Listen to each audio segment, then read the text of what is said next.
এই হাদিসটির প্রেমে পড়ে গেছি, তো আপনারাও শুনে যান। আপনি যখন নিজের ঘরে নীরবে কান্না করবেন, আল্লাহ তখন ফেরেশতাদের উদ্দেশ্য করে বলেন, কোন জিনিস আমার এই বান্দার চোখে পানি আনলো? ফেরেশতাগণ বলেন, আপনার বান্দা সুখে নেই, আপনার বান্দা অনেকদিন হাসেনি।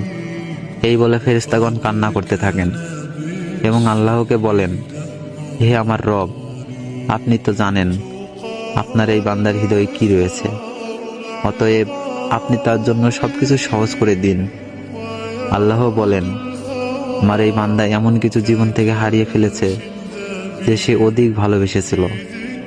অতএব আল্লাহ বলেন, আমি শপথ করছি, আমার বান্দা যা তার জীবন থেকে হারিয়েছে তার চেয়ে উত্তম জিনিস আমি তাকে এনে দিব, যা দেখে দুনিয়া ও আখিরাতে সবাই বিস্মিত হবে।